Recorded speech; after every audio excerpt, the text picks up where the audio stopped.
नमस्कार, आप देख रहे हैं न्यूज़ वन इंडिया। मैं हूं आपके साथ सपना शर्मा। बुलेटिन की शुरुआत करते हैं। गोरखपुर के दीनदयाल उपाध्याय विश्वविद्यालय में आज 41वां दीक्षांत समारोह बनाया गया, लेकिन मुख्य अतिथि के तौर पर कोई भी सरकार का गणमान्य उपस्थित नहीं रहा। दीक्षांत समारोह को लेकर जो तैयारियां की गई थी वह तैयारियां देखने योग्य रही, लेकिन विश्वविद्यालय के दीक्षांत समारोह में मुख्य अतिथि के तौर पर किसी गणमान्य का उपस्थित न होने से मंच पर लगी कुर्सियां खाली ये बता रही हैं कि कुछ ठीक ठाक दीनदयाल उपाध्याय विश्वविद्यालय में नहीं चल रहा है। फिलहाल दीक्षांत समारोह को बड़े भव्यता के साथ मनाया गया, जिसमें मुख्य अतिथि के तौर पर विश्वविद्यालय के कुलपति मौजूद रहे। हालांकि राज्य मंत्री रंजन तिवारी मुख्य अतिथि के तौर पर वर्चुअल विश्वविद्यालय के इस कार्यक्रम में जुड़ी रही। ये तस्वीर भी लगातार आपको दिखा रहे हैं गोरखपुर से, जहां गोरखपुर के दीनदयाल उपाध्याय विश्वविद्यालय में आज 41वां दीक्षांत समारोह मनाया गया, लेकिन मुख्य अतिथि के तौर पर कोई भी सरकार का गणमान्य मौजूद नहीं रहा।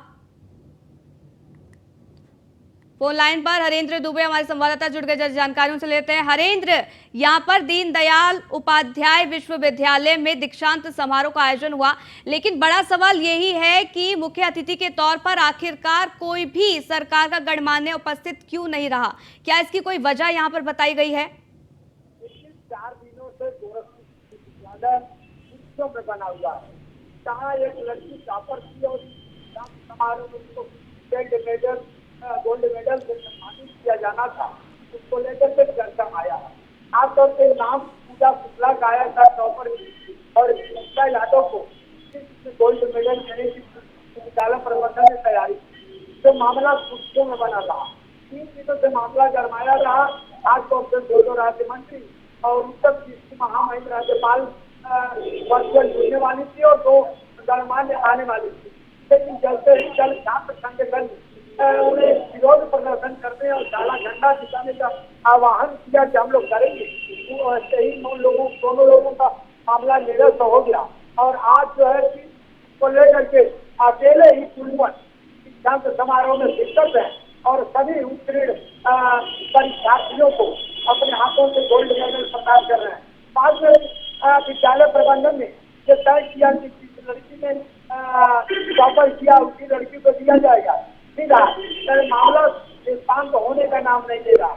आप देख सकते हैं तस्वीरों में कि इसमें विश्वविद्यालय के छात्र छात्राएं, प्रोफेसर सहित अभिभावक भी मौजूद हैं, लेकिन मंच पर रखी तीनों कुर्सियां जो मुख्य अतिथि के लिए रखी गई, वो तीनों कुर्सियां खाली है और वर्चुअल केवल राज्य प्राप्त मंत्री जो है कि रंजना तिवारी वो जो है कि केवल इसमें भाग नहीं होगी वर्चुअली, जबकि में मौजूद होना था कार्यक्रम में और योगेंद्र को मौजूद होना था कार्यक्रम में, लेकिन दोनों मंत्रियों ने हाथ खड़े कर लिए और विश्वविद्यालय का मामला गर्म होने के कारण छात्राओं में आक्रोश जाते हैं।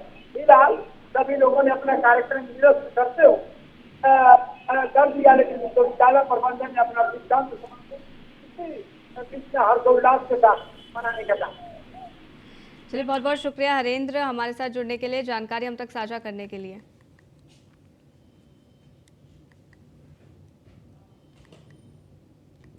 तो बाराबंकी से बड़ी खबर आपको बता दें, बाहुबली मुख्तार अंसारी को बड़ा झटका लगा है। आपको बता दें कि कोर्ट ने दाखिल की मुख्तार की रिवीजन याचिका, और आपको बता दें कि याचिका को कोर्ट ने सुनवाई लायक नहीं समझा है। अपर जिला जज ने पुनरीक्षण याचिका खारिज कर दी है। एम्बुलेंस गैंगस्टर मामले में दाखिल हुई थी ये याचिका, और आपको बता दें कि याचिका में तय आरोपों को इस दौरान इसका विरोध किया गया था, ये जानकारी मिल रही है। तो बड़ी खबर आप तक पहुंचा रहे हैं, जो पुनर्विचार याचिका थी उसको खारिज अब कर दिया गया है। यहां बड़ा झटका मुख्तार अंसारी को मिला है। अब आगे क्या होता है ये देखना होगा, लेकिन बाहुबली मुख्तार अंसारी जो कि फिलहाल जेल में है, लेकिन यहां बड़ा झटका लगा है। कोर्ट ने खारिज की मुख्तार की रिवीजन याचिका, और याचिका को कोर्ट ने सुनवाई लायक नहीं समझा है। भोलानाथ हमारे संवाददाता जुड़ गए, जानकारी उनसे लेते हैं। भोलानाथ, यहां मुख्तार अंसारी को बड़ा झटका लगा है और जो याचिका दायर की थी पुनर्विचार की, उसको खारिज यहाँ कर दिया गया है। क्या तर्क दिया गया कोर्ट की तरफ से इस दौरान? जी बिल्कुल, बता दें बाहुबली मुख्तार अंसारी को एक के बाद एक लगातार झटका लग रहा है। कोर्ट ने रिवीजन याचिका खारिज की है। बांदा जेल में बंद बाहुबली मुख्तार अंसारी जिस एम्बुलेंस का प्रयोग कर रहा था, वो एम्बुलेंस बाराबंकी के ARTO से रजिस्ट्रेशन था, जिसके बाद ये सुर्खियों में जब एम्बुलेंस आई तो ARTO पंकज सिंह के द्वारा बाराबंकी कोतवाली नगर में मुकदमा दर्ज करवाया गया था, जिसके बाद इसमें बाहुबली मुख्तार अंसारी समेत 12 लोग आरोपी बनाए गए थे। वहीं कोर्ट नंबर 19 में मामले की सुनवाई की जा रही थी, जिसमें शासकीय अधिवक्ता राजेश पांडे और आशीष शरण गुप्ता के द्वारा CGM कोर्ट में बहस की गई, जिसके बाद बाहुबली मुख्तार अंसारी पर आरोप तय हुआ था। इसी को लेकर बाहुबली मुख्तार अंसारी के अधिवक्ता रणधीर सिंह सुमन ने रिवीजन याचिका की थी, जिसको जिला जज के अदालत ने खारिज कर दी है। जिला जज की अदालत में रिवीजन खारिज किया गया, जिसकी सुनवाई में न्यायाधीश अनिल कुमार शुक्ला की कोर्ट थी, जिसमें याचिका निरस्त कर दी गई। फिलहाल बाहुबली मुख्तार अंसारी के अधिवक्ता रणधीर सिंह सुमन का कहना है कि संपूर्ण मामले को लेकर वो हाई कोर्ट जाएंगे। जी चलिए, बहुत बहुत शुक्रिया भोलानाथ हमारे साथ जुड़ने के लिए, जानकारी हम तक साझा करने के लिए। तो औरैया से खबर आपको बता दें, जहां रेप और हत्या के दोषी को फांसी की सजा दे दी गई है। आपको बता दें कि दरिंदे ने 8 साल बच्ची के साथ रेप किया था। बच्ची से हैवानियत के बाद हत्या कर दी गई थी। अयाना थाना क्षेत्र में बच्ची से की थी दरिंद्र की। और आपको बता दें कि 3 महीने में पॉक्सो एक्ट के तहत सुनवाई ये सजा है। और विशेष न्यायाधीश पॉक्सो एक्ट ने ये सुनवाई है।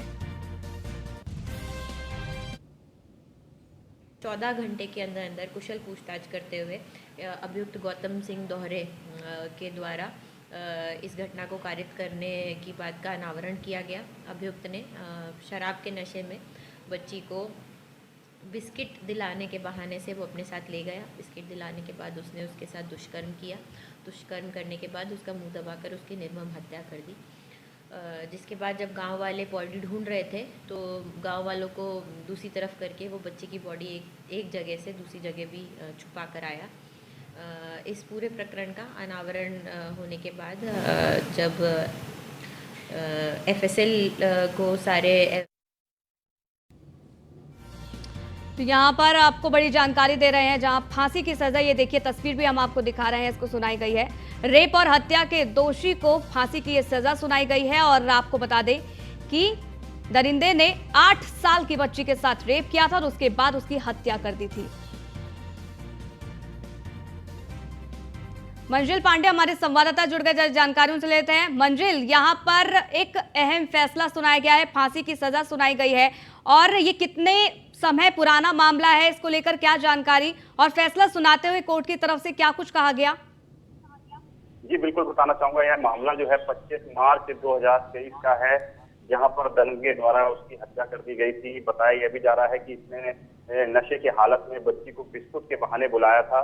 जैसे ही इसकी सूचना परिजन को मिलती है तो परिजन और गांव वाले बॉडी ढूंढने का प्रयास करते हैं।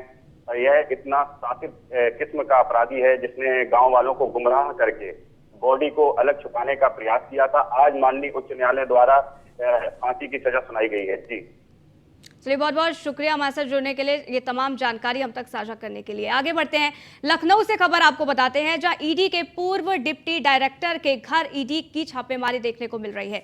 लखनऊ में पूर्व डिप्टी डायरेक्टर के घर ईडी का छापा। आपको बता दें कि लखनऊ के शालीमार 1 अपार्टमेंट में ईडी की छापेमारी चल रही है। ईडी के पूर्व डिप्टी डायरेक्टर सचिन सावंत के घर पर छापेमारी की कार्रवाई की जा रही है। सावंत जब मुंबई में ईडी में थे तब इस दौरान कोई कांड किया गया था। डायमंड कंपनी की 500 करोड़ की हेराफेरी में वो शामिल थे। वहीं आपको बता दें कि ईडी ने लखनऊ और मुंबई आवास पर छापेमारी की है। सचिन सावंत मुंबई में ईडी के डिप्टी डायरेक्टर थे। सावंत इस समय एडिशनल कमिश्नर कस्टम लखनऊ हैं, लेकिन यहाँ पर जो ठिकाने हैं कई, वहां पर छापेमारी की जा रही है। गिरफ्तारी हो चुकी है, ये भी बड़ी खबर है। और आपको बता दें कि सचिन सावंत मुंबई में ईडी के डिप्टी डायरेक्टर थे और फिलहाल जो जानकारी है वो ये कि सावंत की गिरफ्तारी हो चुकी है। हालांकि इस समय आपको बता दें कि वो एडिशनल कमिश्नर कस्टम लखनऊ हैं। तो पूर्व डिप्टी डायरेक्टर के घर ईडी की छापेमारी देखने को मिल रही है। ये बड़ी जानकारी आप तक पहुंचा रहे हैं। आपको बता दें कि शालीमार वन अपार्टमेंट में ईडी की ये छापेमारी जो कि सुबह से ही चल रही है।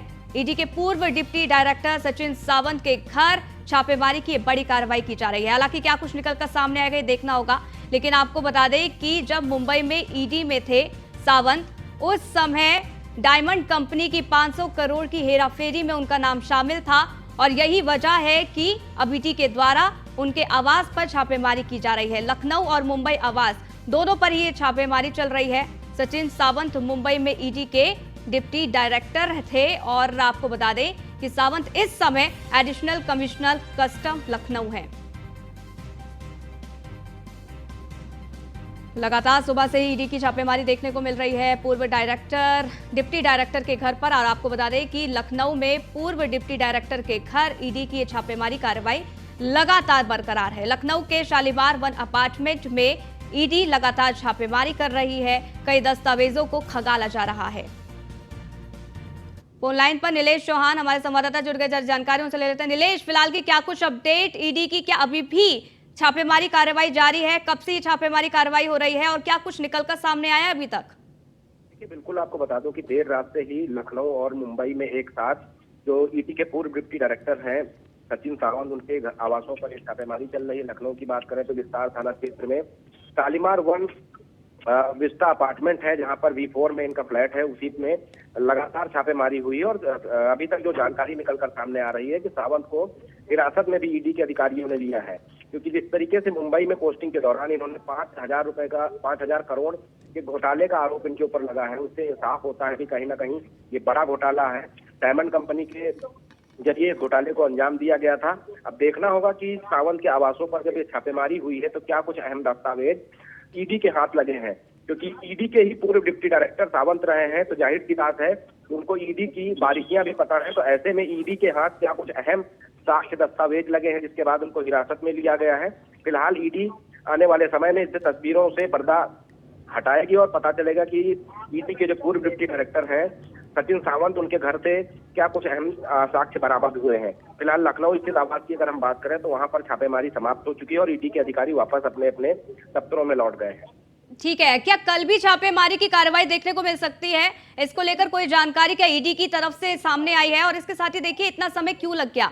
सचिन सावंत मुंबई में ईडी के डिप्टी डायरेक्टर थे और उस समय का ये पूरा मामला है, इतना समय आखिरकार क्यों लगा? नीलेश, देखिए, बिल्कुल आपको बता दूं कि जब मुंबई में इनकी पोस्टिंग थी उस समय ये खुद ईडी के डिप्टी डायरेक्टर थे, तो ऐसे में ईडी जैसी जांच एजेंसी इनके ऊपर छापेमारी की कार्रवाई नहीं कर सकती थी। जैसे ही ये वहां से ट्रांसफर होकर लखनऊ आते हैं और कस्टम के एडिशनल कमिश्नर हैं, उसके बाद ईडी को कुछ ऐसे सुराग लगे कि डायमंड कंपनी के माध्यम से 500 करोड़ रुपए की जो घोटाले की जो परत है वो खुलती हुई नजर आ रही है, जिसके बाद इनके आवासों पर छापेमारी की गई है। और छापेमारी के बाद अभी तक जो जानकारी मिल रही है कि सचिन सावंत को हिरासत में लिया गया है और पूछताछ जारी है। पूछताछ में क्या कुछ अहम तथ्य निकलकर सामने आते हैं, जिसके बाद कुछ और जगहों पर छापेमारी हो सकती है।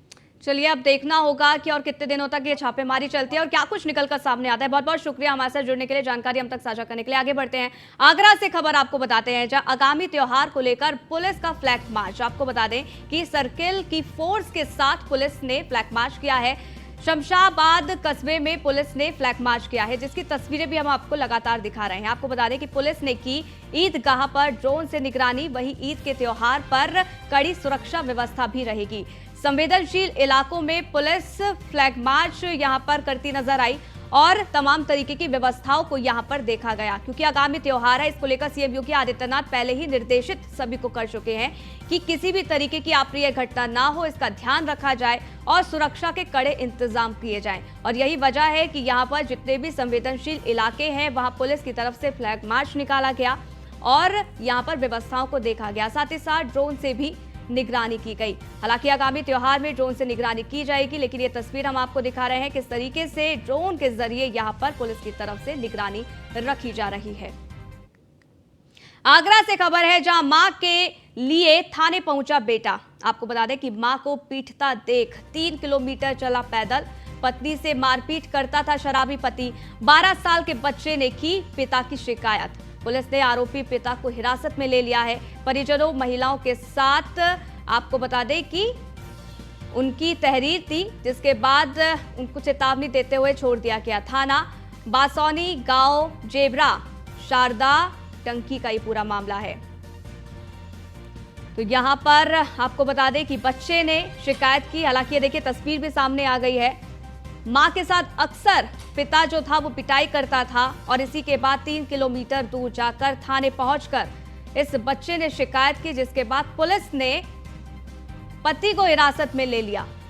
हालांकि बताया जा रहा है कि परिवार और महिला के कहने के बाद चेतावनी देते हुए उसको छोड़ दिया गया। लेकिन ये जो पूरा मामला है वो बासौनी गांव जेबरा शारदा टंकी का है और इस बच्चे की हर कोई तारीफ कर रहा है। संदीप शर्मा हमारे संवाददाता आगरा से जुड़ गए, जानकारी उनसे लेते हैं। संदीप, यहां पर बच्चे की बहादुरी सामने आई है, क्योंकि जिस तरीके से पिता उसकी मां को पीटता था, उसके बाद खुद वो थाने में पहुंचा और शिकायत दर्ज की।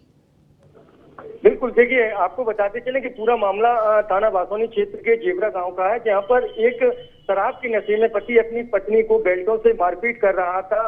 तब इसको जो उनका 12 वर्षीय मासूम पुत्र था वो उसने देखा कि उसकी मां को उसको पिता शराब के नशे में पीट रहा है। इसी में जो 12 साल का बेटा था वह करीब 3 किलोमीटर पैदल चलकर पुलिस के पास पहुंचा और पुलिस से अपने पिता की शिकायत की। साथ ही साथ पुलिस की तत्परता दिखाते हुए बच्चे को लेकर पुलिस मौके पर पहुंची, जहां पर पुलिस जो आरोपी पति है उसको थाने ले आई, जहां किसी भी तरीके से उसको हिदायत देके मामला शांत कराया। कहीं ना कहीं देखने वाली बात यह है कि पुलिस के लिए कितने लोग जागरूक हो रहे हैं कि जहां पुलिस से लोग डरते थे, तो वहीं एक छोटा सा बच्चा 12 साल का बच्चा थाने पहुंचा है और अपने बाप की शिकायत लेकर पहुंचा था, क्योंकि उसकी मां को वो जमकर पिटाई कर रहा था। बहरहाल पुलिस ने समझा बुझाकर मामला शांत करा दिया है और जो शराबी पति था उसको हिदायत देकर छोड़ दिया है कि आगे से ऐसा कार्य ना करे। चलिए आगे क्या कुछ किया जाता है संदीप देखना होगा। बहुत बहुत शुक्रिया हमारे साथ जुड़ने के लिए, जानकारी हम तक साझा करने के लिए।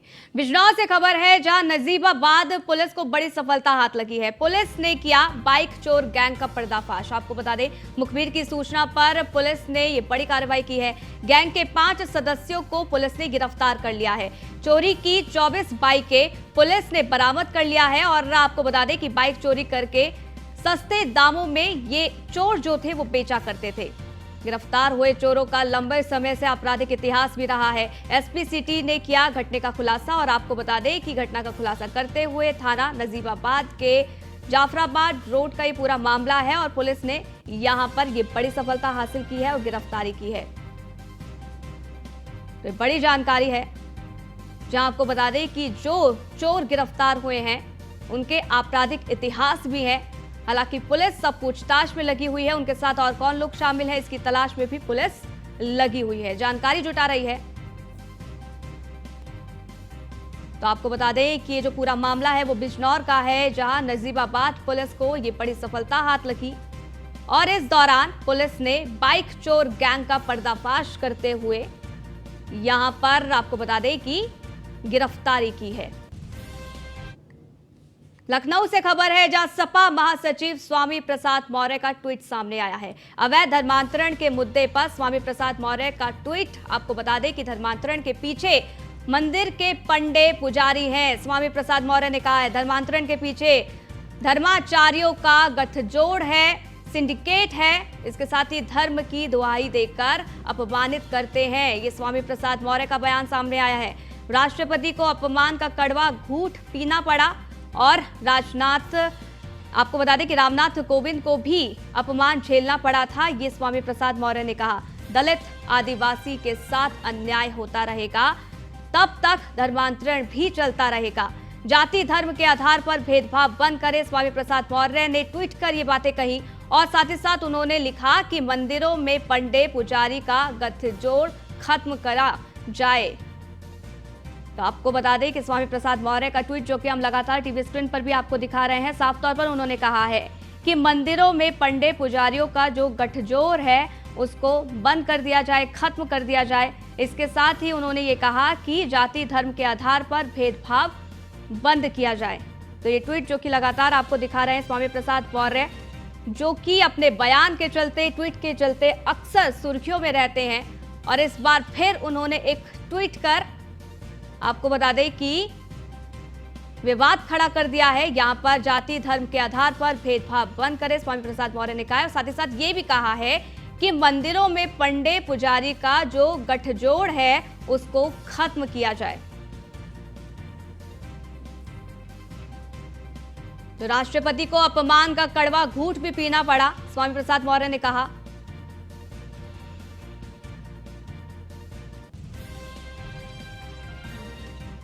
लखनऊ से खबर है, युवती को अगवा कर मोमबत्ती से दागा। आपको बता दें कि सादे कागज पर दस्तखत कराकर फेंका, पीड़िता ने आरोप इसका लगाया है। और आपको बता दें कि मुकदमा वापस लेने के लिए अमानवीयता 7 पर लोगों पर आपको बता दें कि एफआईआर दर्ज कर दी गई है। युवती बृहस्पतिवार को अगवा हुई थी और इंदिरा नगर इलाके की निवासी है पीड़िता। ये भी जानकारी निकलकर सामने आ रही है। हालांकि अब क्या कुछ होता है इस पूरे मामले को लेकर देखना होगा, लेकिन 7 लोगों पर पुलिस ने एफआईआर दर्ज की है, ये जानकारी मिल रही है।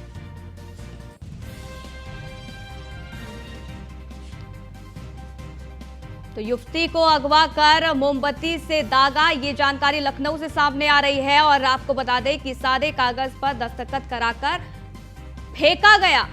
वहीं आपको बता दें कि पीड़िता का आरोप है कि मुकदमा वापस लेने के लिए अमानवीयता की गई और 7 लोगों पर पुलिस ने एफआईआर दर्ज कर ली है। लखनऊ से खबर है, गर्भवती की मौत के मामले में हॉस्पिटल सील कर दिया गया है। आपको बता दें कि मामले में स्वास्थ्य विभाग ने शिकंजा कसा। कृष्णा नगर स्थित है राज अर्चना हॉस्पिटल। विभाग और पुलिस की संयुक्त टीम ने मंगलवार को छापा मारा था और आपको बता दें कि अस्पताल मानक विहीन संचालित होता मिला। जांच होने पर आपको बता दें कि अस्पताल का संचालन ये हो रहा था, स्वास्थ्य विभाग की तरफ से कहा गया है और उसके चलते ये बड़ी कार्रवाई यहां पर की गई है।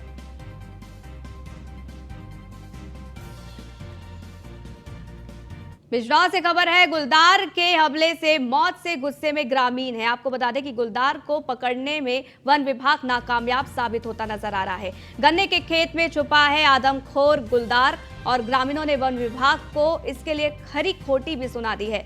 गुलदार को पकड़ने के लिए 7 बीघा गन्ने की खेती नष्ट भी कर दी गई है। किसानों ने इसके लिए मुआवजे की मांग की है। और आपको बता दें कि रेहड़ क्षेत्र के मछमार इलाके का ये पूरा मामला है। तो इस बुलेटिन में फिलहाल के लिए बस इतना ही, रुकेंगे एक छोटे से ब्रेक के लिए। देखते रहिए न्यूज़ 1 इंडिया।